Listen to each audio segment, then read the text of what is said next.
He swallowed his wine and thumped the glass against the table. "You're on to something with the cattle. Massachusetts already ships beef to Virginia and the Carolinas, even to Barbados and some of the other islands. They're too busy growing corn or tobacco or sugar to... Wait a minute. They're too busy growing tobacco or sugar to raise beef, so they'll pay top pound for it. That trade's going to grow, and a young man poised to take advantage could make himself a fortune." "And end up richer than the richest farmer in Lincoln?" Proctor said. Ruck laughed heartily. "Perhaps."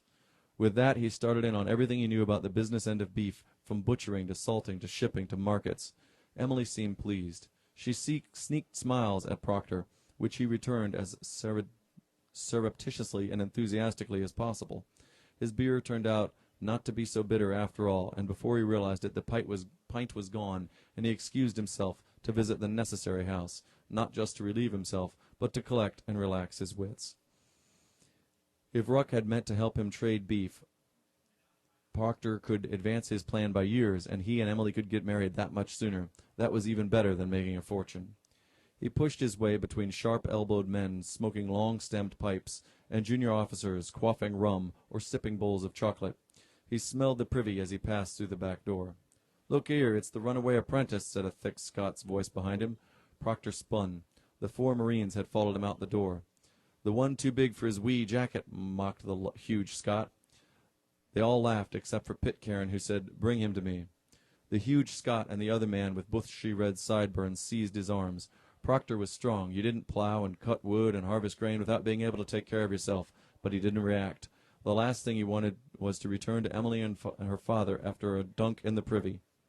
Pitcairn stepped in close. "Why were you staring at me inside?" Proctor glanced at the spot on Pitcairn's chest where he thought he'd seen the medallion. "I wondered who you were." "He's one of His Majesty's officers," the big man grunted in his ear. "That's all you need to know." "You have the general appearance," Pitcairn said, "and dare I say, the particular arrogance of many of these so-called Sons of Liberty I've seen around Boston since my arrival." "Sons of something is right," the huge Scot said. "I'm the son of Prudence Brown and no one else," Proctor said. "See, he's not shaking or trying to bargain for his freedom," Pitcairn told the others almost respectively. He pulled off his gloves. To Proctor he said, "I want to show you something, a friendly demonstration." Proctor tried to pull his arm free on the chance that he could escape inside, but the big man tightened his hold. The other grabbed his right arm with a grip like iron. "William," Pitcairn said to the 4th Marine, the pink-cheeked officer in the brand-new coat, who had so far avoided Proctor. He bore a striking resemblance to the older man with a similar widow's peak and aquiline nose. Very likely they were father and son. "Be so good as to lend me your knife." "Sir?" William seemed surprised. "Your knife, damn it!" He reached inside his jacket and unsheathed 6 inches of steel. Proctor struggled to get away, but the huge Scot behind him clamped one hand over his mouth and squeezed him in a one-arm bear hug that pinned his left arm at the waist. With a nervous glance at Proctor, William flipped the knife in his hand and handed it hilt first to his father. Pitcairn pressed the tip into his thumb until it drew blood, then held up his bloody thumb for Proctor to see. "Don't worry," he said. "The knife is for you to use."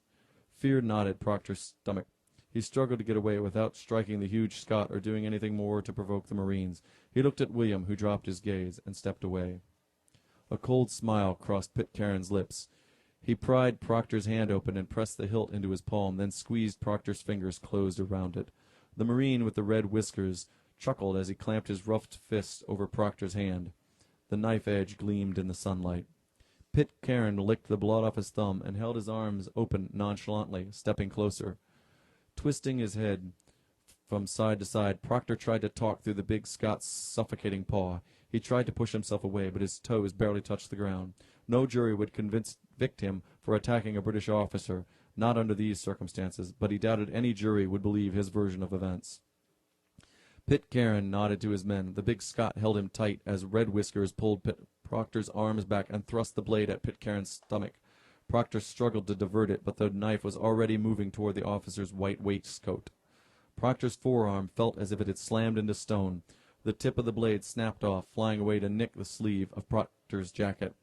Pitcairn stood there with his arms still open, one eyebrow curled up like a question mark. Proctor panted through the big hand clamped over his mouth. What had just happened? The circle of light glowed at Pitcairn's throat again. Proctor detected the outline of a chain at his neck and the medallion of some sort under his shirt.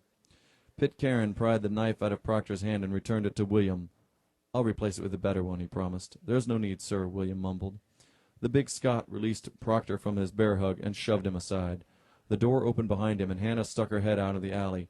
Seeing the expression on Proctor's face, she glanced quickly up at the Marines and said, "Has there been some trouble here?" "No, ma'am," said Proctor. He tugged his coat back in his place. "These gentlemen were just giving me a demonstration in the superiority of London knives." She looked puzzled. Major Pitcairn said, "We were trading opinions. We both learned a few things." "As long as these gentlemen are all satisfied and none of the other customers are disturbed," she said, and then she tossed a plate of bones and garbage over the side of a small fence where a pig roused itself from a muddy slumber and started rooting through it. The door closed behind her. Pitcairn studied Proctor judiciously. "It's essential for you colonists to realize that you can't hurt us." "I had no desire to hurt you," Proctor snapped. He would have added before, but he was still shaky. "You're full of spirits, but that spirit ought to be aimed against the French and Spaniards and other godless papists, not against your fellow Englishmen." "My father fought against the French in the last war," Proctor said. "We're not afraid of a fight." "Don't be so eager for one, either," Pitcairn replied. "You are fools to think that you're better off without the Empire. Spread that word among your fellows." The big Marine shoved Proctor aside, and the four of them peeled away to exit through the gate.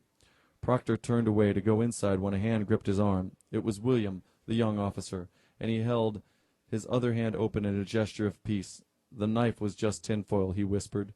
Proctor snorted in disbelief. "Tinfoil? Yes, that's all," he said. "A joke. No harm done." Proctor struggled his arm free from William's grip. "No harm done. We're all people, Englishmen, no matter what side of the ocean saw our birth. There's no need for us to start fights with one another." For people who didn't want to start a fight, they did an awful lot of provocation. "I don't recall starting anything," Proctor said. "Now, if you'll excuse me."